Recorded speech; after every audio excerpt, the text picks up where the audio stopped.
یہ پارٹی سفیان کے فلیٹ پر تھی اور پارٹی کے اختتام پر اس نے سفیان سے اجازت لی اور باہر نکل آیا۔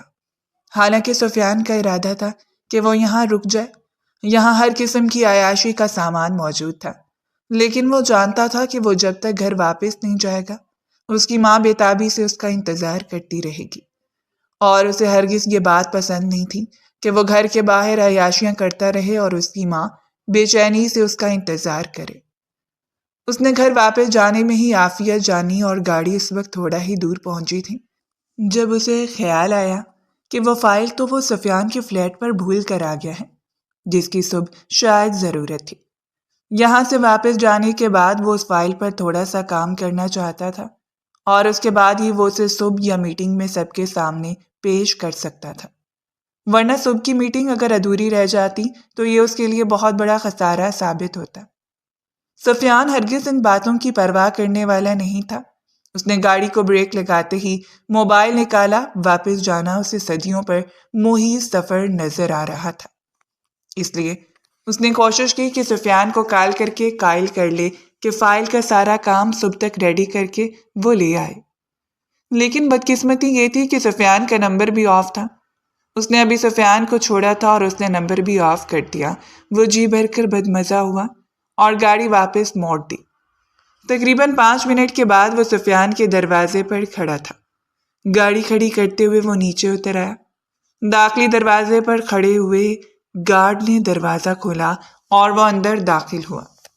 ارادہ تھا کہ سفیان سے وہ فائل لے لے، لیکن اسے امید تھی کہ سفیان اب اپنے کمرے میں ہوگا، اس لیے راہداری کو عبور کرتے ہوئے وہ سیڑھیاں چڑھتا سیدھا اس کے کمرے کی جانب جانے لگا۔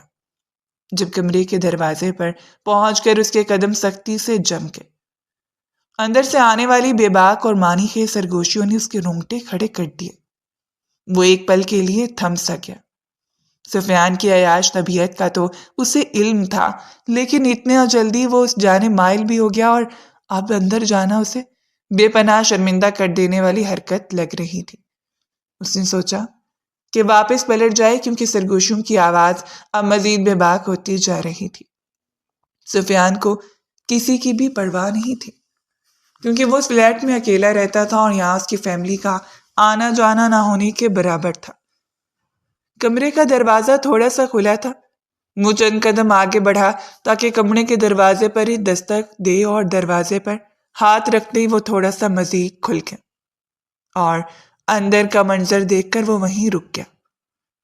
اس کے قدم مضبوطی سے جم گئے، سانسیں بے ترتیب ہوئیں اور دھڑکن میں انتشار پیدا ہو گیا۔ آنکھیں ایک پل کے لیے ساکت رہ گئی۔ سامنے کھڑا سفیان کسی لڑکی پر جھکا ہوا تھا۔ بڑی بے باکی سے اسے اپنے وجود میں سمیٹتے ہوئے وہ اپنی جوانی کی آگ کو بجھا رہا تھا۔ اس کے سامنے کھڑی لڑکی بھرپور طریقے سے اس کا ساتھ دے رہی تھی۔ اس کے لبوں سے لبوں کو جوڑے اور سفیان نے اس کی پشت کو اپنی پکڑ میں کر رکھا تھا۔ بلیک کلر کی شفون کی ساڑی نے اسے بری طرح متوجہ کیا۔ اس ساڑی نے لڑکی کے جسم کو مکمل طور پر لپیٹ رکھا تھا۔ بازو سفیان کی گردن کے ارد گرد لپٹے ہوئے تھے اور بال کندھے پر پھیلائے ہوئے تھے۔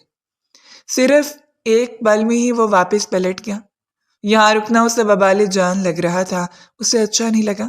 یہ کون لڑکی تھی جو سفیان کو اتنا جلدی میسر آ گئی؟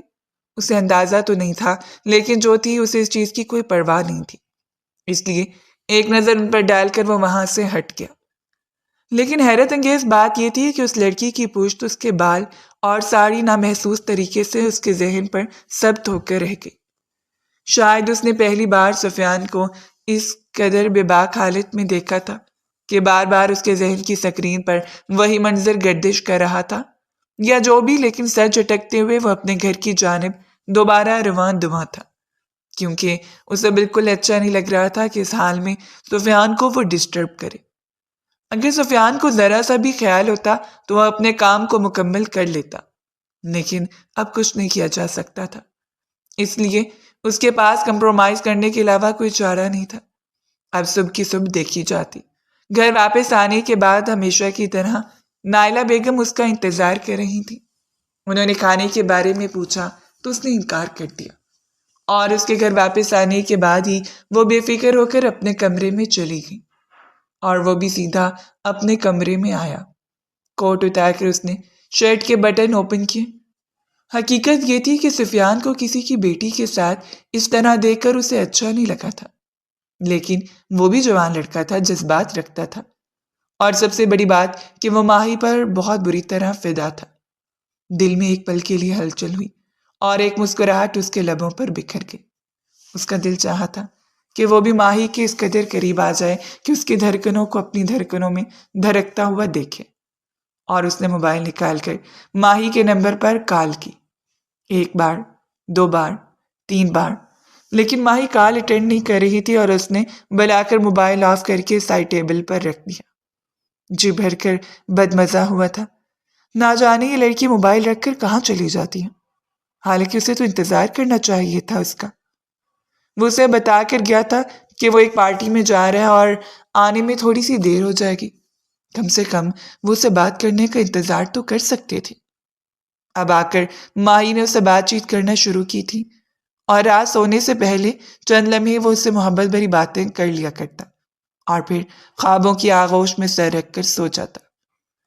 ماہر اور اس کا نکاح تقریباً 4 سال پہلے ہوا تھا، جب وہ بیرونی ملک سے واپس آیا اور سفیان کے ساتھ اس نے پارٹنرشپ کی تھی۔ تبھی ماہی رسم پر وہ بہت بری طرح فدا ہو گیا۔ وہ نازک اندام لڑکی جو یونیورسٹی کی طالبہ تھی، ایک نظر میں اس پر مر مٹا۔ اس کی آنکھوں کا اثر اتنا گہرا تھا کہ اسے اپنا دل سینے سے نکلتا ہوا محسوس ہوا، اور اگلے ہی پل وہ ماہر کی گرفت میں تھا۔ اس نے ماہی کو ڈائریکٹ تو کبھی پرپوز نہیں کیا، اور نہ ہی کسی جائز رشتے کے بغیر وہ ایسا کرنے کا سوچ سکتا تھا، لیکن اسے یقین تھا کہ ماہر بھی اس سے محبت کرتی ہے۔ وہ جب اسے دیکھتی تو جس طرح گھبرا کر پلکیں جھکا لیتی، یہ محبت کا اشارہ تھا۔ شامیر کو اپنے سامنے دیکھ کر اس کے چہرے پر حیا کے رنگ دیکھا جاتے، اور ان رنگوں سے وہ کیسے متعارف نہ ہوتا۔ اس نے گھر میں بات کی۔ شہروز صاحب کو بھی ماہر بہت پسند تھی، حالانکہ نائلہ بیگم کا ارادہ تھا کہ وہ ماہر کی بجائے کسی اچھی لڑکی کا انتخاب کریں، لیکن یہ ان کے بیٹے کی خواہش تھی، اور سب سے بڑی بات تو یہ تھی کہ ان کا بیٹا شادی کے لیے رضامند ہو گیا تھا۔ ایک عرصہ بیرونی ملک گزارنے کے باوجود بھی اس نے اپنی حدود کو نہیں پھلانگا تھا، ورنہ شامیر کو انگلینڈ بھیجتے میں نہ جانے کتنے وسوسے ان کے دل میں سر اٹھاتے رہتے، اور انہیں یوں لگتا جیسے باہر کی ہوا ان سے بیٹے کو چھین لے گی۔ لیکن یہاں آ کر اپنے بیٹے کی فرما برداری دیکھ کر وہ مکمل طور پر مطمئن تھی، اور بلا کر انہوں نے شائستہ سے رشتے کی بات کر لی۔ شامیر گھر کا دیکھا لڑکا تھا، شائستہ کو بھلا کیا اعتراض ہو سکتا تھا؟ اعتراض کی سب سے بڑی وجہ تھی فیروز شاہ، شہروز شاہ کا بھائی اور شامیر کا چچا، کیونکہ اس کا ارادہ تھا کہ گھر کی بیٹی اگر گھر میں ہی لگ جائے تو زیادہ اچھی بات ہوتی ہے۔ وہ چاہتے تھے کہ ان کی بیٹی ردا شامیر کی دلہن بنے، تاکہ ان کی اکلوتی بیٹی ان کے گھر میں ان کی نظروں کے سامنے رہے، جبکہ وہ ردا میں بالکل بھی انٹرسٹڈ نہیں تھا۔ حیرت انگیز بات یہ تھی کہ ردا اس کے ارد گرد منڈلاتی رہتی، لیکن پھر بھی ردا اسے اپنی جانب مائل نہیں کر پائی۔ حد سے زیادہ بولڈ اور بے باک لڑکی جس کا اخلاق تو بہت اچھا تھا، بہت ملنساز اور مخلص نظر آتی تھی، لیکن حقیقت یہ تھی کہ اس کا اٹھنا بیٹھنا بولنا سب کچھ ایسی صحبت کا شکار ہو چکا تھا جو کم سے کم شامیر کو پسند نہیں تھا۔ بیرونی ملک رہتے ہوئے بھی اسے مغربی لڑکیاں صرف اس وجہ سے اپنی جانب راغب نہیں کر پائیں کیونکہ وہ کھلے خیالات کی مالک ہوتی، اور شامیر ہمیشہ سے ہی اس بات کو پس پش ڈال دیتا۔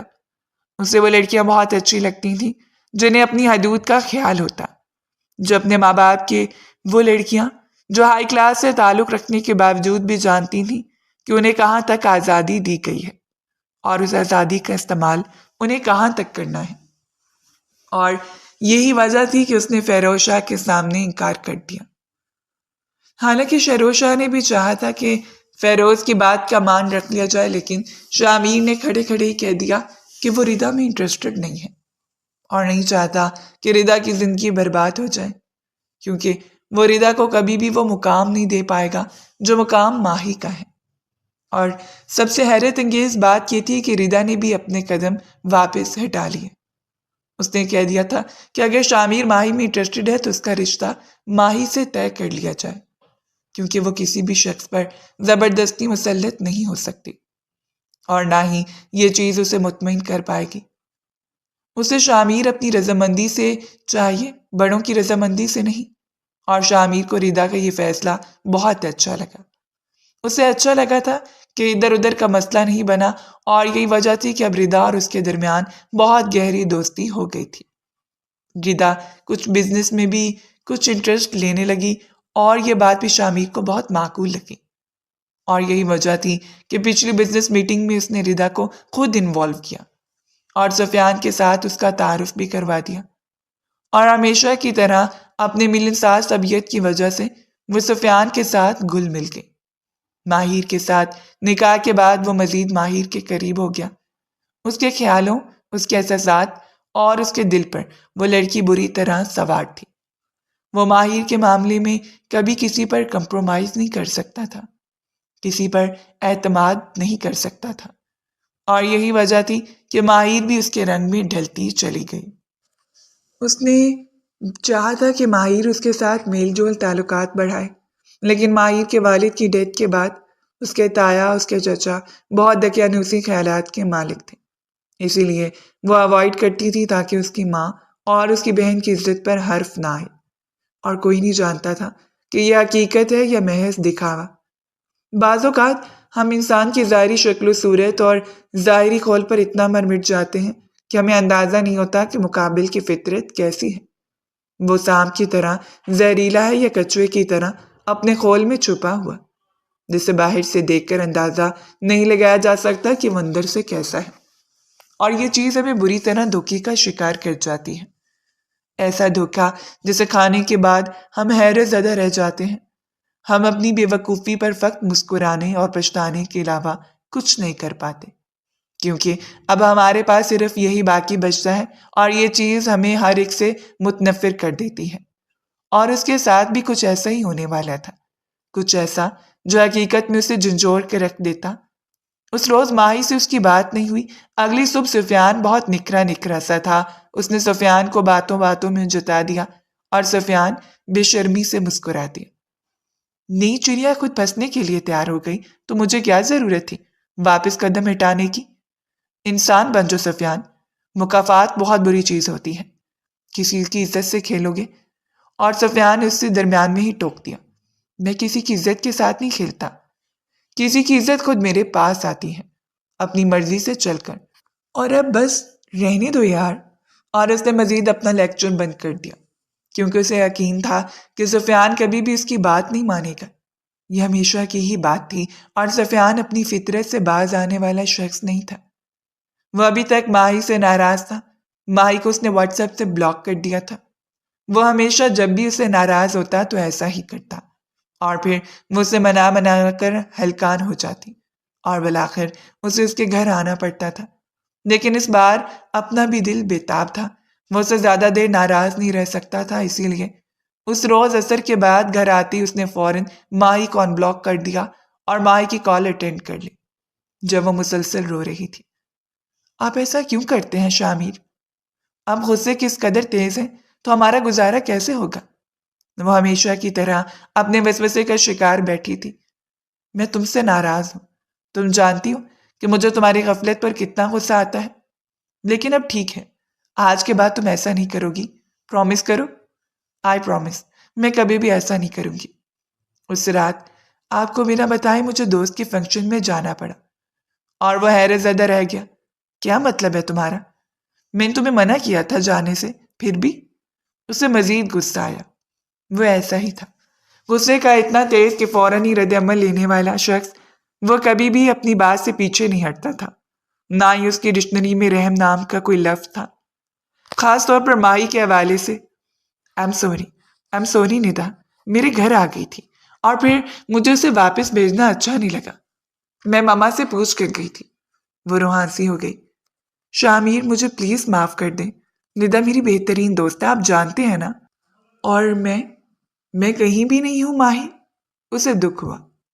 آپ میری ہر جگہ پر ہیں، میرے لیے سب سے پہلے، میرے لیے مقدم شخص، لیکن پلیز میری مجبوری سمجھ کر معاف کر دیں۔ وہ نہ جانے کیوں اتنی منتیں کر رہی تھی کہ شامیر نے خاموشی اختیار کر لی۔ ٹھیک ہے، مجھے اپنی پکس بھیجو، فنکشن کے دوران جو لی گئی تھی۔ شامیر نے اگلا حکم صادر کر دیا۔ فنکشن کے دوران تو کوئی پک نہیں بنائی، کیونکہ میں موبائل گھر ہی بھول گئی تھی، اسی لیے تو آپ کی کال اٹینڈ نہیں کی۔ ہاں، گھر واپس آنے کے بعد کچھ پکچرز لی تھی، وہ میرے پاس ہے، میں آپ کو بھیجتی ہوں۔ اور اگلے ہی سیکنڈ میں وہ پکچر شامیر کے سامنے آ چکی تھی۔ اس نے پک پر کلک کیا اور دیکھتے ہی دیکھتے اس کی آنکھوں کی، اس کے چہرے کی رنگت بے تحاشا سرخ ہو گئی تھی۔ وہ حیرت زدہ رہ گیا۔ یہ بلیک ساڑی، یہ تو سیم ٹو سیم وہی تھی۔ چناکے سے ایک وجود اس کے ذہن میں آ گیا اور اگلے ہی پل اس نے گھبرا کر ماہی کی کال ڈسکنیکٹ کر دی۔ وہ بڑی باریک بینی سے اس ساڑی کو دیکھ رہا تھا اور اس کے ذہن میں وہ منظر گردش کر رہا تھا جب وہ لڑکی سفیان سے لپٹی ہوئی تھی۔ ماہی فنکشن پر گئی کسی کو بتائے بغیر، بالکل اکیلی، صرف پھپھو سے اجازت لے کر۔ اور حیرت انگیز بات یہ تھی کہ فنکشن کے دوران اسے اپنا موبائل لے جانا یاد نہیں رہا، اور اب وہی ساڑی، وہی سب کچھ۔ نہ جانے کیوں اس کے دل میں شک سر اٹھانے لگے۔ اس نے مائی کی شکل و صورت سے زیادہ اس کی سیرت سے محبت کی تھی۔ وہ اس کی پاک دامنی کا قائل ہو سکتا تھا، لیکن شک ایک ایسا ناقابل معافی جرم ہے جو انسان کے ذہن میں اگر ایک بار سر اٹھا لے تو پھر رشتوں کو نگل جاتا ہے، اور اس کے ساتھ بھی ایسا ہی ہوا تھا۔ یہ حقیقت تھی یا اسے کچھ چھپایا جا رہا تھا، وہ نہیں جانتا تھا، لیکن نہ جانے کیوں جتنا وہ اس سوچ سے خود کو دور رکھنا چاہ رہا تھا، یہ سوچ اتنا ہی اس کے سر پر گردش کرتی جا رہی تھی کہ وہ لڑکی اور ماہی کی ساری بالکل ایک جیسی تھی۔ مائی نے اسے بیگ سے بھی ایک پک بھیجی تھی، اور جسے وہ بے یقین نظروں سے دیکھ رہا تھا۔ وہ ٹھنڈے ٹھار پسینوں میں بھیگنے لگا۔ کوئی اتفاق اتنا گہرا نہیں ہو سکتا۔ شیطان نے اس کے کان میں سرگوشی کی تھی۔ میاں بیوی کے رشتے میں جب درار آنے لگتی ہے تو شیطان اس میں اپنا اہم کردار ادا کرتا ہے، اور اس کے دل میں بھی شک کی درار ڈالنے میں نہ جانے کتنے لوگوں کا ہاتھ تھا، لیکن وہ ابھی سمجھ نہیں پا رہا تھا۔ سر جھٹکتے اس نے خود کو اس سوچ سے باز رکھا۔ وہ ایسا کچھ بھی سوچنا نہیں چاہتا تھا، لیکن اگلے دن جو ہوا وہ ناقابل یقین تھا۔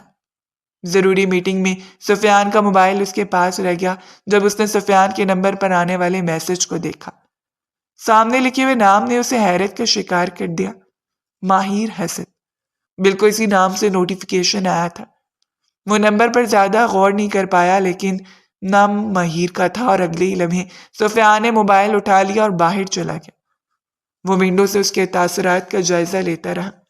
وہ بات کر رہا تھا اور بات کرتے ہوئے اس کی آنکھیں مسکرا رہی تھیں۔ اس کے تاثرات موبائل سے ٹکرانے والے، اس کے لب اور غصے میں بھیجی شامیر شاہ کی مٹھیاں، تنی ہوئی رگیں اور سرخ چہرہ۔ وہ کیسے یقین کر سکتا تھا کہ ماہر اسے اتنا بڑا دھوکہ دے رہی ہے؟ کل جو کچھ ہوا، ان تصویروں کا اور اس لڑکی کا اس قدر سیم ہونا، اور اس کے بعد اور اب ماہر کے نام سے آنے والی نوٹیفیکیشن ہے۔ وہ سفیان کو بہت اچھی طرح جانتا تھا۔ وہ ہمیشہ سے لڑکیوں میں انٹرسٹڈ ہے، ایک سے بڑھ کر ایک، اور ہمیشہ سے ہی اس نے ماہر کو سفیان کی نظروں سے دور رکھا۔ حالانکہ اس نے کتنی بار کہا تھا کہ بھابھی کا انٹروڈکشن کروا دے، بھابھی سے ملاقات کروا دے، لیکن وہ سفیان کی فطرت سے واقف تھا اور نہیں چاہتا تھا کہ سفیان کی نظر ماہر پر پڑے۔ لیکن یہ سب کچھ کیا تھا، وہ جھنجھلا کر رہ گیا، اور اس روز نہ چاہتے بھی اس نے گاڑی کا رخ شائستہ پھپھو کے گھر کی جانب موڑ دیا۔ وہ ماہر سے ملاقات کرنا چاہتا تھا، اس سے پوچھنا چاہتا تھا، اسے اس ساڑی میں خود دیکھنا چاہتا تھا کہ وہ کیسی لگتی ہے، کیونکہ اس وقت اس کا ذہن جتنا گرم تھا وہ خود کو ایک پل کے لیے بھی اطمینان میں محسوس نہیں کر رہا تھا۔ شائستہ پھپھو کو نپے تلے لہجے میں سلام کرنے کے بعد وہ سیدھا ماہر کے کمرے میں چلا گیا، اور وہ اپنے کمرے میں ہی موجود تھی، کسی سے فون پر بات کر رہی تھی۔ وہ اندر داخل ہوا۔ وہ مسکراتے ہوئے بات کر رہی تھی، اور اس کا پارا ایک بار پھر ہائی ہو گیا۔ وہ بالکل اس کے سر پر کھڑا ہو گیا۔ کس سے بات کر رہی ہو؟ اس کے لہجے میں کچھ تھا۔ مائی نے فوراً موبائل کان سے ہٹایا اور اس کا چہرہ دیکھنے لگی۔ آپ یوں بغیر بتائے آگے؟ کیسے ہیں آپ؟ اس نے نامحسوس طریقے سے کال ڈسکنیکٹ کر دی تھی اور موبائل سائڈ ٹیبل پر رکھ دیا۔ لیکن شامیر کو نہ جانے کس بات کا غصہ تھا، اس نے جھکتے ہوئے موبائل اٹھایا اور دیوار پر دے مارا۔ موبائل کنکریوں کی صورت میں بکھر گیا اور ماہی حیرت سے اسے دیکھتی رہ گئی۔ شائستہ پھپھو بھی دہلتے ہوئے دل کے ساتھ دروازے پر آ کر کھڑی ہو گئی۔ سب حیران تھے، شامیر اس کے سر پر کھڑا تھا۔ کہاں ہے تمہاری وہ بلیک ساڑی؟ مجھے ابھی پہن کر دکھاؤ گی تو؟ ابھی اور اسی وقت میرے سامنے پہن کر آؤ۔ اور ماہر بس حیرت سے پٹی پٹی نظروں سے اسے دیکھتی رہ گئی۔ کیا ہو گیا شامیر؟ کیا کچھ ہوا ہے؟ اس کے لب کانپ گئے۔ اس کی چنگاٹی ہوئی آواز سے نور بھی اپنے کمرے سے باہر نکل آئی، جو کہ خود حیرت کا شکار کھڑی تھی۔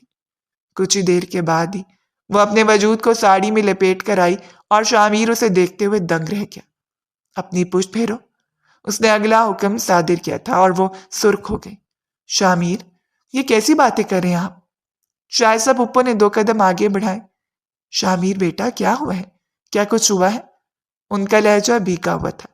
پھپھو پلیز جائیں یہاں سے، میں ماہی سے بہت ضروری بات کرنا چاہتا ہوں۔ اور شائستہ ایک نظر ماہر پر ڈال کر کمرے سے باہر چلی گئی۔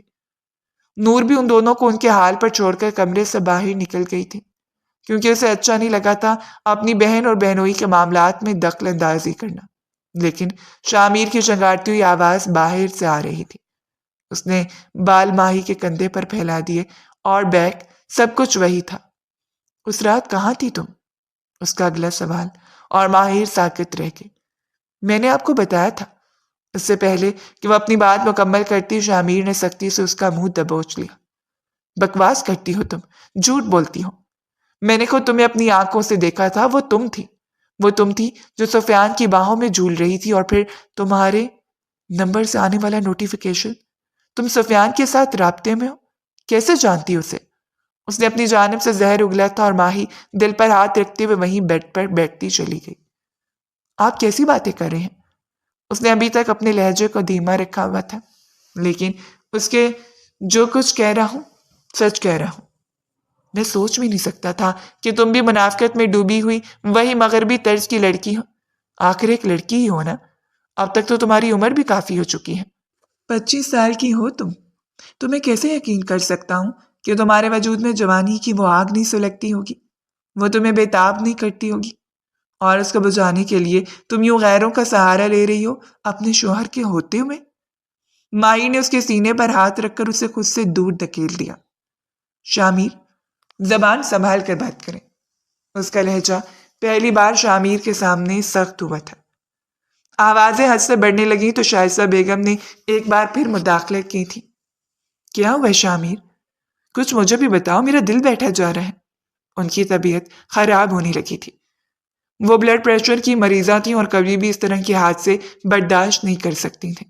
پھپھو، اس سے پوچھیں کہ یہ اس رات کہاں تھی؟ میں نے اسے اپنی آنکھوں سے دیکھا تھا اپنے پارٹنر سفیان کے ساتھ، اس کے کمرے میں، بالکل اسی ساڑی میں، اس طرح اسی کی آواز تھی۔ وہ اندھا ہو گیا تھا۔ کاش میں اس روز پلٹ آنے کی بجائے آگے بڑھ کر اسے رنگے ہاتھوں پکڑ لیتا۔ اور شامیر کے لگائے ہوئے الزام پر وہ بری طرح رو رہی تھی۔ شامیر، آپ کیسی باتیں کر رہے ہیں؟ آپ مجھ پر اتنا گھٹیا الزام لگا رہے ہیں؟ میں آپ کی بیوی ہوں۔ شائستہ بیگم تو خود حیرت اور بے یقینی میں تھی۔ نہیں بیٹا، ندا خود آئی تھی، اور یہ ندا کے گھر ہی اس کی فیملی فنکشن میں تھی، جہاں اس کی یونیورسٹی کی ساری لڑکیاں موجود تھیں۔ پھپھو، تو پھر اس کے پاس فنکشن کی کوئی بھی تصویر کیوں نہیں ہے؟ مجھے بتائیں، اگر یہ فنکشن میں تھی تو پھر اس کے پاس تصویر کیوں نہیں ہے؟ یہ موبائل اپنا گھر چھوڑ کر گئی تھی، ہر بات کا بہانہ ہے اس کے پاس۔ حقیقت تو یہ ہے کہ اب میری آنکھیں کھلی ہیں، مجھے پتہ چلا ہے کہ حقیقت میں بد کردار لڑکی ہے۔ میں نے خود اس کے نام سے نوٹیفیکیشن آتا ہوا دیکھا ہے۔ میں اتنا پاگل نہیں ہوں کہ راہ چلتے لوگوں کی باتوں پر یقین کر لوں۔ میں نے خود اپنی آنکھوں سے دیکھا ہے، جانا ہے، اور اس کے بعد ہی آپ کو بتا رہا ہوں۔ وہ کسی صورت یقین کرنے والا نہیں تھا۔ اس نے ماہر کے کندھوں کو تھام کر اسے جھنجھوڑتے ہوئے اپنے سامنے کر دیا۔ میں نے ہر ایک کو ٹھکرا کر تمہیں چنا تھا، لیکن تم اس قابل نہیں تھی۔ اگر مجھے پتا ہوتا کہ تم بھی ان بدکردار لڑکیوں کی طرح جگہ جگہ منہ مارنے والی ہو تو میں کبھی بھی تمہارا انتخاب نہ کرتا، بلکہ ردا کا انتخاب کر لیتا۔ اور ماہی کا ضبط جواب دے گیا۔ تو پھر انتخاب کر لیتے ردا کا۔ میں نے آپ کی منت نہیں کی تھی کہ آپ مجھے اپنی زندگی میں شامل کریں۔ اس کا لہجہ پہلی بار سخت ہوا تھا۔ وہ شخص اس پر الزامات لگایا جا رہا تھا تو وہ کیسے برداشت کر سکتی تھی؟ اپنی عزت نفس پر آنے والی بات کو لڑکی کبھی بھی اگنور نہیں کر سکتی تھی، اور وہ لڑکی اگر ماہر حسن جیسی با کردار ہو تو کبھی بھی نہیں، جس نے ساری زندگی خود کو سنبھال کے رکھا تھا صرف اس شخص کے لیے جو اس پر حق رکھتا ہو۔ وہ اپنی ہر نماز میں دعا مانگا کرتی تھی کہ پروردگار اس حق کو صرف حقدار کے حوالے کرنا، کبھی بھی ایسی توفیق نہ دینا کہ میں اس کی امانت میں خیانت کر لوں۔ اور آج وہ اسے لوگوں کے درمیان ذلیل کر رہا تھا، اپنے فیصلے پر کھڑا پچھتا رہا تھا۔ اس کے کہنے پر شامیر نے سختی سے اس کے منہ کو دبوچ لیا۔ نہیں، اتنا آسان نہیں ہے، تم شامیر شاہ کو دھوکہ دو گی اور وہ تم سے بدلہ بھی نہیں لے گا۔ اتنا آسان نہیں ہے میری جان، میں تمہیں چھوڑ دوں گا، طلاق تو تم مجھ سے لے کر رہو گی۔ اتنا مجھے معلوم ہے، کیونکہ تم جیسی لڑکیاں کبھی گھر نہیں بساتی، لیکن اس سے پہلے تمہیں سزا کا حقدار بننا پڑے گا، جس سزا کی میں تمہارے لیے جو سزا منتخب کروں گا۔ اور وہ جھنجھلا کر رہ گئی۔ کیسی سزا؟ کیسی باتیں کریں آپ شامیر؟ ہوش کے ناخن لیں، سوچ سمجھ کر بات کریں۔ یہ نہ ہو کہ کل آپ کو اپنی بات پر پچھتانا پڑے، یہ نہ ہو کہ کل مجھ سے معافی مانگتے پھرے اور میرے پاس آپ کو دینے کے لیے کچھ بھی نہ ہو۔ لیکن شامیر کو ترس نہیں آیا۔ اس روز وہ گھر واپس چلا آیا۔ اپنے کمرے میں آنے کے بعد اس نے ہر چیز کو زمین بوس کر دیا تھا۔ عمومی طور پر اسے زیادہ غصہ نہیں آتا تھا، لیکن جب اسے غصہ آتا تو وہ اس طرح غصے کی لپیٹ میں آ جاتا کہ پھر غصے کی لپیٹ سے نکلنا اس کے لیے آسان بات نہیں ہوتی۔ غصہ ایک فطری عمل ہے، لیکن خود کو غصے کے حوالے کر دینے والے لوگ ہمیشہ نقصان اٹھاتے ہیں۔ وہ لوگ جو جلد بازی کا مظاہرہ کرتے ہیں، وہ لوگ جو محبت میں بھی چھان بیچ کے روادار نہیں ہوتے، بس آنکھوں دیکھے پر یقین کر لیتے ہیں۔ اور کبھی کبھی آنکھوں دیکھے پر بھی یقین نہیں کرنا چاہیے، کیونکہ سراب صحرا میں چمکتی ہوئی ریت ہے جسے دور سے دیکھنے والا شخص پانی سمجھ کر اس کی طرف بے دھڑک دوڑنا شروع کرتا ہے، اور اس دور میں جب وہ پیاس سے بے حال ہو کر اس کے قریب پہنچے تو اسے اندازہ ہو کہ وہ تو چمکتی ہوئی ریت کے علاوہ کچھ نہیں تھا، تو اس وقت اسے پیاس سے زیادہ اپنے دھوکے میں رہنے کا دکھ ہوتا ہے، اور اس کے ساتھ بھی کچھ ایسا ہی ہو رہا تھا۔ اس شام ردا اس کے پاس آئی، اس نے اسے شدید تکلیف میں دیکھا تو اس کے کندھے پر ہاتھ رکھ دیا۔ کیا بات ہے؟ مجھ سے شیئر نہیں کرو گے؟ وہ بہت مخلصی سے بات کری تھی، لیکن وہ نہیں چاہتا تھا کہ وہ اپنی زبان سے اپنی محبت کے بارے میں بدنامی پھیلائے۔ اس کے سامنے چاہے جو کچھ کہہ کر آیا تھا، لیکن اس میں اتنا حوصلہ نہیں تھا کہ وہ ردا کے سامنے یہ بات دہرا دیتا۔ ایسا کچھ نہیں ہے، بس بزنس کے حوالے سے تھوڑا سٹریس میں ہوں، مجھے اکیلا چھوڑ دو، اس نے بے دھڑک کہہ دیا، لیکن ردا اس کے پاس ہی بیٹھی رہی۔ ویسے میں تم سے ایک بات کرنے آئی تھی، لیکن اب تمہیں اتنے سٹریس میں دیکھ رہی ہوں تو سوچ رہی ہوں کہ رہنے دو، پھر کبھی۔ اور اس نے تجسس سے سر اٹھایا۔ کون سی بات؟ اور ردا کی آنکھوں میں جھانک رہا تھا۔ دراصل بات کچھ ایسی تھی کہ دل نہیں چاہ رہا کہ تم سے بیان کروں، لیکن بیان کرنا بھی ضروری ہے۔ وہ کچھ اہل و عجت کا شکار نظر آ رہی تھی، سوچ میں تھی کہ بات کرے یا نہ کرے، اور شامیر صوفے کی پوچھ سے ٹیک لگا کر اسے دیکھتا رہا۔ اگر کچھ بتانا چاہتی ہو تو بتاؤ، اگر نہیں تو جا سکتی ہو یہاں سے، اس نے کہہ دیا، اور ردا اٹھ کھڑی ہوئی۔ یہ سفیان اور ماہر ایک دوسرے کو کیسے جانتے ہیں؟ اس نے پوچھ لیا، اور وہ حیرت زدہ رہ گیا۔ کیا مطلب ہے تمہارا؟ وہ پہلے ہی اسی تکلیف سے گزر رہا تھا۔ نہیں، مجھے صرف لگتا ہے، میں شور نہیں ہوں، میں بس تم سے پوچھنے آئی تھی، کیا تم نے ان دونوں کا تعارف کروایا ہے؟ اور اس نے انکار کر دیا۔ نہیں، نہ ہی میں نے ان کا تعارف کروایا اور نہ ہی وہ ایک دوسرے کو جانتے ہیں۔ اب تم جا سکتی ہو۔ لیکن الجھن اس کی نس نس میں سرایت کرتی چلی جا رہی تھی۔ بدگمانی کا ایک ایسا زہر وہ پھیلا کر گئی تھی جس نے اس کے شک پر یقین کی مہر ثبت کر دی تھی۔ یعنی کہ یہ سب کو جاننے والا وہ اکیلا نہیں تھا، اور اس روز ہی وہ شہرو صاحب کے سامنے بیٹھا تھا۔ مجھے رخصتی چاہیے، وہ بھی صرف 2 دن میں ہی۔ اس کا ایسا فیصلہ تھا جو اس نے پہلی بار اتنی جلد بازی میں کیا تھا۔ شہرو صاحب اسے دیکھتے رہ گئے۔ برخودار، کیا ہے؟ کوئی مسئلہ ہوا ہے؟ انہوں نے جانچتی ہوئی نظروں سے اپنے بیٹے کو دیکھا تھا۔ کچھ بھی نہیں ہوا ڈیڈ، بس مجھے رخصتی چاہیے، اور وہ بھی صرف 2 دن کے اندر اندر۔ اور بھلا پہلے کبھی ایسا ہوا تھا کہ شامیر شاہ نے کسی بات کی ضد لگائی ہو اور وہ بات ادھوری رہ گئی ہو؟ ہرگز نہیں۔ وہ اپنی ضد پر پورا اترنے والا شخص تھا، اور ٹھیک 2 دنوں کے بعد شام وہ اس کے کمرے میں دلہن کے روپ میں موجود تھی۔ چند ایک مہمانوں کو بلا کر شہر و شاہ نے صرف 2 دن کے اندر اندر رخصتی طلب کر لی۔ کوئی بھی نہیں جانتا تھا، ہر ایک تجسس کا شکار تھا۔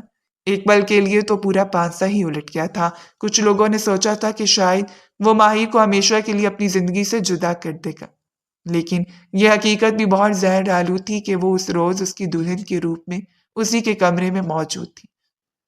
آنے والے خدشات اس کے لیے حسین نہیں تھے۔ اس نے جو روپ شامیر کا دیکھا تھا اس کے بعد وہ کچھ بھی حسین تصور نہیں کر سکتی تھی۔ اس کا دل بری طرح دھڑک رہا تھا، ہاتھ پیر ٹھنڈے ہو رہے تھے اور گردن پر آنے والا پسینہ بھی لاشعوری تھا۔ جب وہ کمرے میں داخل ہوا، وہ بالکل اس کے سامنے آ کر بیٹھ گیا۔ قہر آلود نظروں سے وہ اسے دیکھ رہا تھا۔ میں سوچ بھی نہیں سکتا تھا کہ تم مجھے اتنے دھوکے میں رکھو گی۔ اور ماہی نے نم آنکھیں اٹھا کر اس کی طرف دیکھا تھا۔ میں قسم کھا کر کہتی ہوں، میں نے کچھ نہیں کیا، میری بات کا یقین کریں۔ اور شامیر نے اسے بازو سے جھنجھوڑ کر رکھ دیا۔ میری محبت میں ایسی کوئی کمی باقی نہیں تھی کہ تم کوئی بھی ایسا قدم اٹھاتی۔ اس روز اس نے صرف رخصتی طلب نہیں کی تھی بلکہ سفیان سے اپنی پارٹنرشپ ختم کرنے کے بارے میں بھی سوچ لیا، لیکن یہ سب کچھ کرتے کرتے بھی اسے کچھ ماہ لگ جانے تھے۔ یہ ایسا فیصلہ نہیں تھا جسے وہ پل بھر میں سر انجام دے دیتا، لیکن اس نے سوچ لیا تھا۔ اس کے تعلقات تو پہلے بھی سفیان کے ساتھ پہلے جیسے نہیں رہے تھے، لیکن وہ سفیان سے کچھ بھی پوچھ کر اپنی بدنامی نہیں چاہتا تھا۔ اس لیے آہستہ آہستہ اس نے سوچ لیا کہ اپنا سب کچھ سفیان سے الگ کر لے گا اور اس کے ساتھ ہر ایک رشتہ ختم کر دے گا۔ وہ اگر اس کا بہترین دوست تھا تو اسے ماضی کی فہرست میں ہی رہنا بہتر ہوگا۔ میری بات کا یقین کریں، کیوں اتنا بدگمان ہو رہے ہیں؟ اگر ہمارے درمیان شک کو لے آئیں گے تو یہ شک ساری زندگی ہمارے رشتے کی بنیادوں کو کمزور کرتا رہے گا۔ وہ شامیر کے ہاتھ تھامے اسے التجا کر رہی تھی اور شامیر نے سختی سے اس کے ہاتھوں کو جھٹک دیا۔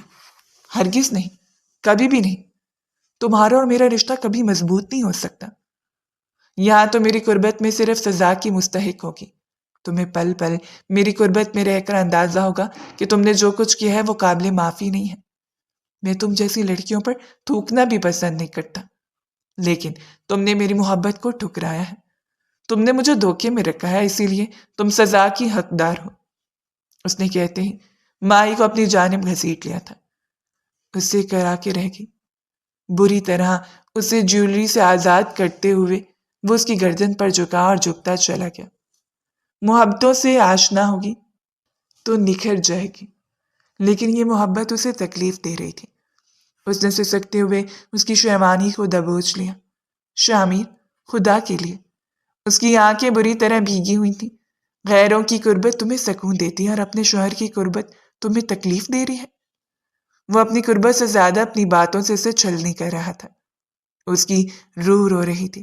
عورت کے جذبات کتنے نازک ہوتے ہیں کوئی بھی نہیں سمجھ سکتا، اور سب سے زیادہ جذبات اس عورت کے نازک ہوتے ہیں جو صرف ایک ہی مرد سے ساری امیدیں اکٹھی وابستہ کر دیتی ہیں، اور پھر جب وہ امید ایک ایک کر کے ٹوٹتی ہیں تو پھر اس کی تکلیف کا کوئی اندازہ نہیں لگا سکتا۔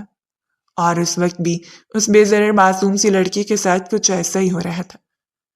وہ چند قریبی لوگوں کی بغاوت کا شکار ہو چکی تھی، وہ کچھ ایسے لوگوں کی منافقت کا شکار ہو چکی تھی جن لوگوں نے اس کی جڑوں کو اتنا کمزور کر دیا تھا کہ وہ اپنی زندگی کے سب سے حسین رات سلگ کر گزار رہی تھی۔ اس شخص نے اس کے لبوں کو اپنی لبوں کی لپیٹ میں لیا تو ننھے سرخ قطروں سے متعارف کروا دیا۔ جلن نے اس کے لبوں کو مزید سرخ کر دیا۔ وہ بری طرح رو رہی تھی اور وہ اس کی گردن سے ہوتے ہوئے اس کے وجود پر چھاتا چلا جا رہا تھا، کسی مہربان بارش کی طرح نہیں بلکہ کسی آندھی طوفان کی طرح جو اس کے وجود کو بکھرنے پر مجبور کر رہی ہو۔ اس رات اس کے وجود میں سماتے ہوئے اس کے قریب آیا تو اس کا وجود سرخیوں کی لپیٹ میں آ گیا۔ ایک پختہ کردار کے مالک اور ایک مضبوط سوچ کے مالک سمجھدار شخص کے لیے یہ بات بھی گہرا مطلب رکھتی ہے کہ جب اس کی بیوی پاک دامن ہو کر اس کے قریب آتی ہے، لیکن اس کے باوجود بھی اگر وہ اپنے رشتے کو شک کی لپیٹ میں دے دے تو یہ بات اسے اس کے لیے صرف اور صرف خسارہ لے کر آتی ہے۔ اس کے وجود کو اپنے وجود میں سمیٹتے ہوئے وہ اتنا بےتاب ہوا تھا کہ پھر سگریٹ سلگا کر بالکنی میں آ گیا۔ جبکہ وہ سسک کر کب نیند کی وادیوں میں چلے گی اسے اندازہ ہی نہیں ہوا۔ کچھ پل تو سکون کے میسر ہے، تاکہ اس کا ذہن ان مفلوج کرنے والی سوچوں سے آزاد ہو جائے۔ ہوا میں کھڑا وہ گہرے گہرے سانس لے رہا تھا۔ اس نے جو کچھ سوچا تھا ایسا تو کچھ بھی نہیں تھا۔ اسے مزید اندیشے اپنی لپیٹ میں لے رہے تھے۔ اگر وہ غلط ہوا تو یہاں آ کر اس کی سوچ رک جاتی اور پھر دوسری سوچ سر اٹھانے لگتی۔ اگر وہ غلط نہیں تھی تو پھر وہ سب کچھ کیا تھا؟ یہ ایک دوسری سوچ تھی جو اسے اپنی لپیٹ میں لیتی تو بغاوت اس کے اندر سر اٹھانے لگتی، اور پھر ایک تیسری سوچ نے اسے حتمی فیصلہ کرتے ہوئے اس نے اپنی سوچوں کو قرار بخشا تھا۔ میں چند دن مزید اسے دیکھوں گا، اسے اپنے پاس رکھوں گا، اس کی حرکات و سکنات کو نوٹ کروں گا، اسے اپنی محبت، اسے اپنی سنگ دلی سے متعارف کروانے کے بعد ہی کوئی فیصلہ کر پاؤں گا۔ اگر میں اس فیصلے میں غلط ہوا تو سزا کا مستحق بن جاؤں گا، اور یہ سزا وہ منتخب کرے گی، اور اگر وہ پھر بھی غلط ثابت ہو گئی تو میں اسے اپنے وجود سے الگ کر دوں گا۔ یہی ایسا فیصلہ تھا جو بہت سنگ دل سے وہ پاک دامن ثابت ہو گئی تھی۔ اس سے بڑھ کر اور اسے کچھ نہیں چاہیے تھا۔ اگلے کچھ دیر خاموشی کی نظر ہو گئے، حالانکہ ان کی زندگی کے بے پناہ حسین دن تھے، لیکن وہ خاموش تھا اور ماں اس بات پر حیران تھی، لیکن پھر بھی اس نے خاموشی اختیار کر لی۔ اگر وہ کسی بات پر بدگمان تھا تو غصے میں تھا، تو وہ اسے اپنی سمجھداری سے سلجھانا چاہتی تھی۔ وہ چاہتی تھی کہ اس کے دل میں موجود محبت کھینچیں، کیونکہ اسے یقین تھا کہ وہ شامیر کی اکلوتی محبتوں کی وارث ہے۔ اس نے ہر طرح سے شامیر کا خیال رکھا، اس کی ایک ایک ضرورت کو سر آنکھوں پر رکھا، اپنے اخلاق کا مظاہرہ کیا، لیکن شامیر کی جانب سے خاموشی تھی۔ اس نے دوبارہ کوئی زہر آلود الفاظ استعمال نہیں کیے تھے، اور نہ ہی اس کے وجود کو اپنی تڑپا دینے والی قربت کا نشانہ بنایا۔ ہاں، وہ اگر اس کے قریب آتا تو پہلے کی طرح نہیں بلکہ محبت سے، لیکن اس محبت کو ظاہر کرنے سے شاید گھبرا رہا تھا یا پھر اپنی انا کی لپیٹ میں تھا۔ لیکن جو بھی تھا، اس کی خاموشی ماہی کو امید دلا رہی تھی۔ امید کا سرا اس کے ہاتھ لگ چکا تھا اور اسے اب شامیر کے دل سے آہستہ آہستہ اس بدگمانی کو نکالنا تھا۔ وہ سفیان کے ساتھ معاملات کو باریک بینی سے ہینڈل کر رہا تھا، کیونکہ اس نے سوچ لیا تھا کہ وہ کچھ مہینوں کے اندر اندر ہی اپنے بزنس کو مکمل طور پر الگ کر لے گا، پھر چاہے اسے کتنا ہی نقصان ہو، اس نقصان کی بھرپائی ممکن ہے۔ سفیان نے اسے اس کی مسز کے ساتھ اپنے گھر ڈنر پر بھی انوائٹ کیا، لیکن اس نے فوراً انکار کرتے ہوئے سفیان کو بڑی کڑی نظروں سے دیکھا تھا۔ میری مسز کو پسند نہیں ہے کہ میں اسے ہر ایرے غیرے کے گھر لے کر جاؤں، اسی لیے آئندہ احتیاط کرنا، صرف مجھ تک ہی محدود رہنا، میری مسز کے بارے میں چھان بین کرنے سے گریز کرنا۔ اس نے جن لفظوں میں کہا تھا، سفیان کا چہرہ ایک پل کے لیے زرد ہوا، لیکن پھر وہ مسکرا دیا۔ جیسے تمہاری مرضی، اگر تم آنا چاہو تو آ سکتے ہو۔ اس نے پھر بھی فراخ دلی کا مظاہرہ کیا تھا، لیکن وہ جو آفس سے باہر نکل گیا اور اس کی پشت کو دیکھتا رہا بڑی گہری نظروں سے۔ مائی نے اسے موبائل کا مطالبہ نہیں کیا، بلکہ اس نے خود ہی کہہ دیا تھا کہ اسے موبائل کی ضرورت نہیں ہے۔ وہ سارا دن اس کے گھر رہتی، نائلہ بیگم کے ساتھ ہاتھ بٹاتی، گھر کی ذمہ داریوں کو بخوبی سر انجام دے رہی تھی، اور اب تو معاملات اس حد تک کے تھے کہ فیروز شاہ کے ساتھ بھی تعلقات بہت بہتر ہو چکے تھے۔ فیروز شاہ نے اس بات کو دل سے مٹی کی جگہ پر آ گئی ہے، اور اس نے خود ہی گھر والوں کے دل میں جگہ بنا لی۔ ہر گزرتے ہوئے دن کے ساتھ وہ سب سے گھل مل رہی تھی، اور رضا اس کے قریب ہونے کی بجائے شامیر کے زیادہ قریب تھی۔ شامیر اور اس کے درمیان دوستی آج بھی ویسی ہی تھی، اور حیرت انگیز بات یہ تھی کہ اس نے کبھی بھی رضا اور شامیر کی دوستی پر شک نہیں کیا۔ رضا ہمیشہ کی طرح اپنے بولڈ انداز پر قائم تھی، لیٹ نائٹ پارٹیز اٹینڈ کرنا، اپنے میل فرینڈز کے ساتھ گھومنا پھرنا، اسے کسی بھی چیز کی اور روک ٹوک نہیں تھی۔ وہ اپنے فیصلوں میں آزاد تھی، لیکن پچھلے کچھ دنوں سے شامیر اور ماہی کے درمیان خاموشی سے بڑھتے ہوئے رشتے کو دیکھ کر اس کے اندر بھی ہلچل پھیلی ہوئی تھی۔ کچھ ایسا تھا، کچھ ایسے راز تھے جو اسے اذیت کا شکار کر رہے تھے۔ وہ ایسا ہرگز نہیں چاہتی تھی۔ اس روز وہ کمرے میں داخل ہوا تو اس کے ہاتھوں میں گلاب اور کچھ گفٹ تھے۔ آئینے کے سامنے کھڑی ہوئی ماہی اسے حیرت سے دیکھتی رہ گئی۔ اس روز وہ دل سے تیار ہوئی تھی، نہ جانے دل کو دل سے رہا تھی یا جو بھی، لیکن وہ دل سے شامیر شاہ کے لیے تیار ہوئی تھی۔ پیچ کلر کے خاندان ویلویٹ کے ڈریس میں وہ اتنی حسین لگ رہی تھی کہ وہ اسے دیکھتا رہ گیا۔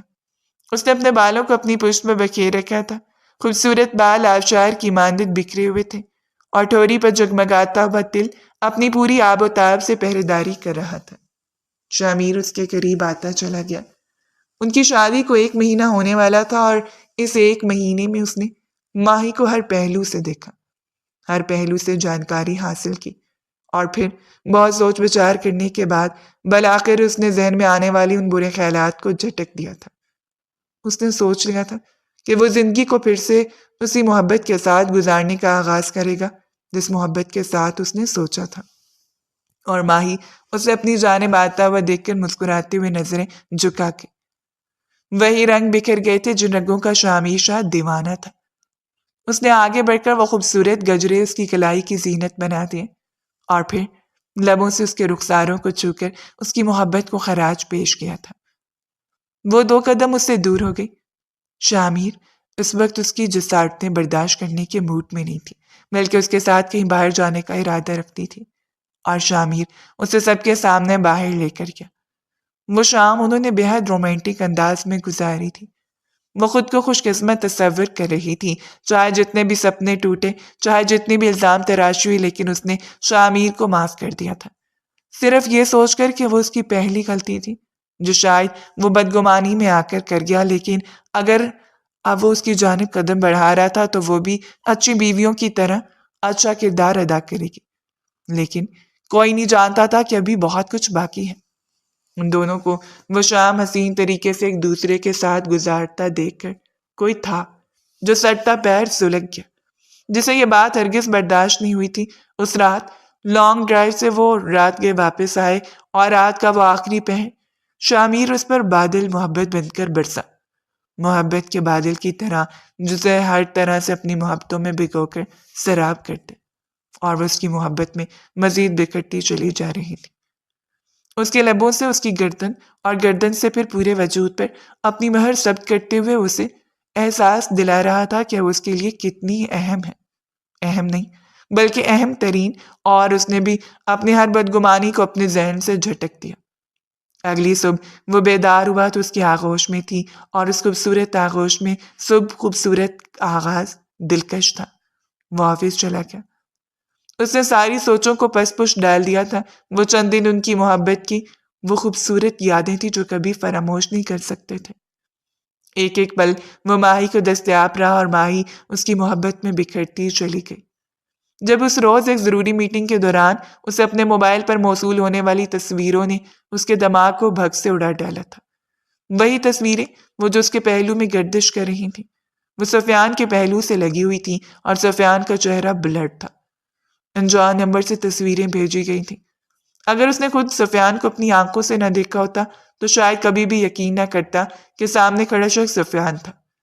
وہ ایک بار پھر بدگمانی کی ایسی شدید لپیٹ میں آیا کہ ہر بات اس کے لیے ناقابل برداشت ہو گئی۔ وہ آج بھی یہ کیوں نہیں مان لیتی تھی کہ اس سے غلطی ہو گئی ہے؟ اگر اسے معاف کر چکا تھا، سب کچھ چھوڑ کر اس کے ساتھ چل پڑا تھا، تو اسے بھی اقرار کر لینا چاہیے تھا۔ اسی سوچ نے اس کے ذہن کو بری طرح اپنی لپیٹ میں لے لیا، اور وہ ایک بار پھر اپنے ذہن سے مفلوج ہو چکا تھا۔ ایک بار پھر وہی بدگمان سوچیں، وہی شیطانی چال، سب کچھ اس پر اثر انداز ہوا، اور اس روز آتے ہی اس نے ایک بار پھر ماہی کو گردن سے دبوچ لیا تھا۔ میں کیسے بھول سکتا ہوں یہ ساری باتیں؟ میں کبھی فراموش نہیں کر سکتا۔ ہاں، اگر تم میرے سامنے اقرار کر لو تو میں فراموش کر دوں گا۔ اور وہ حیرت سے اسے دیکھتی رہ گئی۔ شامیر، اس کے لبوں نے ہلکی سی سرگوشی کی تھی، اور شامیر نے اسے اپنے پیروں میں جھکا لیا۔ میرے پیروں پر ناک رگڑتے ہوئے معافی مانگو، اور اقرار کرو کہ تم ہی تھے اس رات۔ میں کبھی اقرار نہیں کروں گی، وہ میں نہیں تھی، میں قسم کھا کر کہتی ہوں۔ وہ ضد پر اٹک گئی۔ وہ کبھی اس بات کا اقرار نہیں کر سکتی تھی جو کچھ اس نے کیا ہی نہ ہو۔ شامیر اسے بالوں سے کھینچتے ہوئے سب کے سامنے لے آیا، اور اسے فرش پر پٹک دیا۔ سب لوگوں کے سامنے وہ بے بس بے یار و مددگار پڑی رہی۔ نائلہ بیگم نے آگے بڑھ کر اسے سہارا دیا تھا۔ شامیر، اب اس کے قریب مت آنا۔ شہروز صاحب کی دھار پر وہ رک گیا۔ بابا، یہ لڑکی بد کردار ہے، میں سب کچھ بھول جانے کے لیے تیار ہوں، بس اسے کہیں کہ اپنی زبان سے اقرار کر لے۔ اور وہ نفی میں گردن ہلاتے ہوئے شہروز خان کو دیکھ رہی تھی۔ میں کبھی اقرار نہیں کروں گی، یہ میں نے نہیں کیا، چاہے آپ مجھے زندہ جلا دیں تب بھی۔ اور نائلہ بیگم نے دکھ سے ان دونوں کو دیکھا تھا۔ آج وہ کس قدر خوبصورت سرپرائز پلان کیے ہوئے تھی کہ اسے خوشخبری دے گی وہ باپ بننے والا ہے، اور وہ شخص ایک بار پھر اسی شیطانی چال میں آ گیا، یعنی وہ اس کی پاک دامنی کا ثبوت لیے کر بھی چین نہیں آیا تھا اور ایک بار پھر اس پر برس رہا تھا۔ اس روز یہ تسجیل علیحدہ کمرے میں نہیں کی گئی تھی، اس روز یہ تسجیل سب کے سامنے کی گئی تھی۔ اس نے شامیر کو خود سے دور دھکیل دیا تھا۔ شامیر کچھ بھی سمجھنے کے موڈ میں نہیں تھا، وہ بس اس پر دھا رہا تھا، اس پر چلا رہا تھا، اور اس روز وہ چپ چاپ اسے ہر تعلق اسے پشپٹ ڈالتے ہوئے اپنی شال اٹھا کر اس گھر سے نکل گئی۔ ہر تعلق کو پس پش ڈالتے ہوئے نائلہ بیگم نے لاکھ منت سماجت کی تھی کہ شامیر اسے روک لے، لیکن وہ کسی کی بھی بات کو سمجھنے کے موڈ میں نہیں تھا۔ نائلہ بیگم نے اسے کہہ دیا کہ وہ تمہارے بچے کی ماں بننے والی ہے، لیکن وہ ایسے ہی ڈٹ کر کھڑا رہا۔ وہ جب تک میرے سامنے اقرار نہیں کرے گی میں ہرگز نہیں مانوں گا۔ رہی بات اس نمبر کی تو وہ نمبر اس نے ٹریس کرنے کے لیے دے دیا تھا۔ اس نے نمبر کی اس سے ساری جانکاری چاہیے تھی، لیکن نہ صرف وہ نمبر بند کر دیا گیا بلکہ اس کے بارے میں اور کوئی معلومات بھی نہیں تھی۔ یعنی جس نے جو کچھ کیا تھا بہت سوچ سمجھ کر کیا تھا، لیکن شاید وہ سب لوگ یہ نہیں جانتے تھے کہ اب مکافات تو ان لوگوں کو اپنی لپیٹ میں لینے کے لیے آ چکا ہے۔ ردا نے جو کچھ کروایا تھا صرف شامیر کو حاصل کرنے کے لیے کروایا تھا۔ وہ اپنی تزلیل نہیں بھول سکتی تھی، اس شامیر کو حاصل نہیں کرنا تھا بلکہ ماہی کی زندگی سے شامیر کو نکلوانا تھا اور پھر شامیر کو ساری عمر پچھتاووں کی نظر کر دینا تھا۔ یہ اس کا پلان تھا۔ شامیر سے سب کچھ حاصل کرنے کے بعد وہ سفیان کی لپیٹ میں آ جائے گی اور پھر سب کچھ سفیان کا، لیکن کوئی نہیں جانتا تھا کہ سب اپنی اپنی چال چل رہے ہیں۔ جہاں ردا اپنی چال چل گئی وہیں اب اس چال کا آغاز ہوا تھا۔ سفیان نے اسے بلیک میل کرنا شروع کر دیا۔ سفیان نے نہ صرف اس کی ویڈیو اپلوڈ کر لی بلکہ شامیر کو سچ بتانے کی دھمکی بھی دے ڈالی، کیونکہ اسے یقین ہو چکا تھا کہ اب شامیر کسی نہ کسی طرح اس کے حلق تک پہنچ جائے گا، اور اس سے پہلے اس نے وہ سب کچھ شامیر سے حاصل کرنا تھا اور ردا اس کے لیے مہرہ بن سکتی تھی۔ ردا کو صافت کا علم نہیں تھا جو اس پر ناگہانی طور پر ڈھا دی جائے گی۔ اس نے منت سماجت کر لی، سفیان کو اپنا آپ سونپ دیا، لیکن سفیان اپنی ضد پر قائم رہا اور اس شام اس نے وہ ویڈیو اپلوڈ کر دی۔ ردا بن مچھلی پانی کی طرح تڑپ رہی تھی، اس کا سارا مستقبل تباہ ہو جانا تھا۔ اس کے باپ کی عزت وہ شاہ خاندان سے تھی، پھر کوئی بھی اسے اپنا نہیں سکتا تھا۔ سب کچھ اس کے ہاتھ سے نکل جائے گا، اور اس روز اس نے ہارتے ہوئے سکون آور دوا کی پوری ڈبی نکل لی۔ کوئی نہیں جانتا تھا، صرف ایک ہفتے کے اندر اندر قدرت نے ان سب کا پانسا پلٹ دیا۔ اس معصوم سی لڑکی اس کے بددعا کام کر گئی۔ زرینہ بیگم نے ردا کو اپنے کمرے میں بے حال دیکھا تو چیخو پکار کرنے لگی۔ اسے اسپتال منتقل کر دیا گیا۔ اس نے دوا کی زیادہ مقدار استعمال کر لی گئی، اس لیے فوری طور پر اس کا معدہ واش کرنا تھا۔ وہ ایمرجنسی میں تھی۔ اور رہی بات اس ویڈیو کی تو وہ ویڈیو شامیر تک پہنچ چکی تھی۔ وہ دنگ رہ گیا، نہ صرف شامیر تک بلکہ سارے سوشل سرکل میں فیروز شاہ سر اٹھانے کے قابل نہیں رہے تھے۔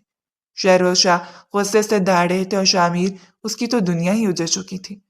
وہ کبھی بھی نہیں سوچ سکتا تھا کہ اس کی دوست جسے وہ اتنی مخلص نگاہوں سے دیکھتا تھا اس کے ساتھ یہ چال چلی گئی۔ وہ بے ضرر سی لڑکی اس کی زندگی سے نکل گئی۔ ردا ہاسپٹل میں تھی۔ سفیان کو وہ ریسٹ کروا چکا تھا، لیکن پھر بھی وہ سفیان سے ملاقات کرنا چاہتا تھا اور اس روز وہ حوالات میں چلا گیا۔ اس کا بس نہیں چل رہا تھا کہ سامنے کھڑے سفیان کو زندہ نکل جائے۔ وہ کیسے برداشت کر سکتا تھا کہ اس کی پھیلائی ہوئی چال بازی نے اسے ماہی کو چھین لیا۔ جو کچھ ہوا ہے اس میں اکیلا قصوروار نہیں ہوں، تم بھی قصوروار ہو۔ کیا تمہیں اپنی بیوی پر اعتماد نہیں تھا؟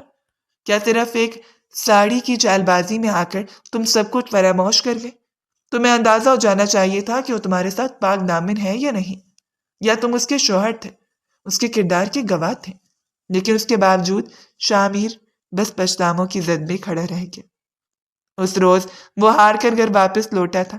بیڈ پر اوندے منہ گرتے ہوئے نہ جانے کتنے آنسو اس نے اپنی آنکھوں سے بہا دیے۔ وہ 2 دن سے رابطہ کر رہا تھا، لیکن ماہی نے اسے ہر جانب سے بلاک کر دیا۔ یعنی اب بازی اس کے ہاتھ میں تھی، وہ چاہے جس طرح سے اسے سزا دے سکتی تھی۔ اور اس بار ماہی نے کسی قلیل سزا کا سہارا نہیں لیا تھا، اس نے ایک طویل سزا منتخب کی تھی۔ وہ سزا جو شخص کو اندر سے توڑ دے، بالکل اسی طرح جیسے اس نے اس بے ضرر لڑکی کو اندر سے توڑ ڈالا تھا۔ 3 دن کی مسلسل کوششوں کے بعد ردا خطرے سے باہر آ گئی، لیکن اس کی زندگی کا سارا مقصد ختم ہو گیا تھا۔ اس کی ویڈیو اپلوڈ ہو گئی، ہر کوئی اسے تذلیل بھری نگاہوں سے دیکھ رہا تھا، اور فیروز شاہ نے اس سے بات چیت بند کر دی، جیسے اسے سارے تعلق ختم کر دیے، اور اب اس کے پاس کچھ نہیں بچا تھا۔ دھاڑے مار کر روتے ہوئے اس نے اپنے ہر جرم کا اقرار کر لیا، لیکن شامیر اس کی شکل تک نہیں دیکھنا چاہتا تھا۔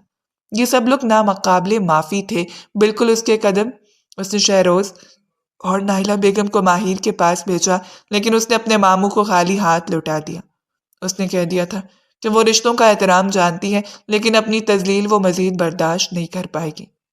شامیر رات دن سلگ رہا تھا، وہ اسے بات نہیں کرنا چاہتی تھی، اسے ملاقات نہیں کرنا چاہتی تھی، نہ اس کے لیے کوئی سزا منتخب کی تھی، بس چپ چاپ اس سے علیحدہ ہو کر اسے پچھتاووں میں چھوڑ دیا۔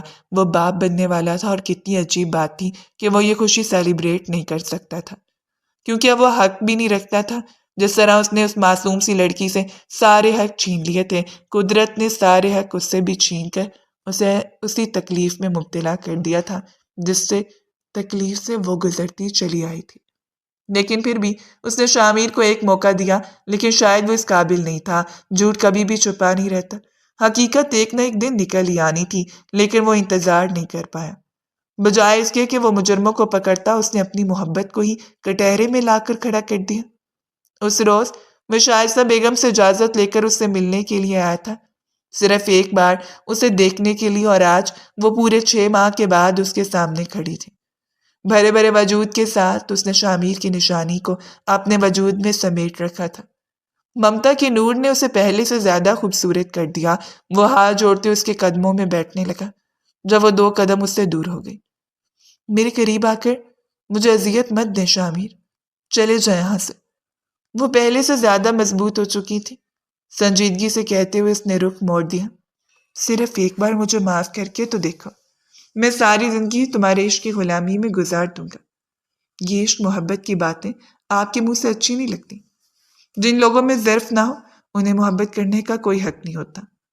اس روز وہ سنگ دل بن گئی۔ کسی بھی مشرقی عورت کی طرح وہ بار بار اپنی تذلیل کر اپنی عزت نفس کا سودا نہیں کر سکتی تھی۔ ہو سکتا تھا زندگی کے کسی موڑ میں اسے معاف کر دے، آخر وہ اس کے بچے کا باپ تھا، ہو سکتا تھا کہ اسے ایک موقع دے دے، لیکن ابھی نہیں۔ ابھی اس میں اتنی ہمت نہیں تھی کہ وہ شخص کے ساتھ ایک بار پھر اسی محبت کا آغاز کر لیتی جس محبت نے اسے بڑے خسارے دیے تھے۔ اس روز اس نے شامیر کو واپس موڑ دیا، یہی اس کی سزا تھی۔ وہ اپنی محبت سے دور رہ کر اسے لگتا رہے اپنی اولاد سے دور، تاکہ اسے اندازہ ہو رشتے اتنے بے مول نہیں ہوتے کہ انہیں کسی بھی معمولی بات کی بنا پر توڑ دیا جائے۔ اگر آپ کو ہماری آج کی سٹوری پسند آئی تو فیڈ بیک دینا مت بھولیں، اور ہمارے چینل کو سبسکرائب کر دیں تاکہ ہماری آنے والی ہر سٹوری آپ تک پہنچتی رہے۔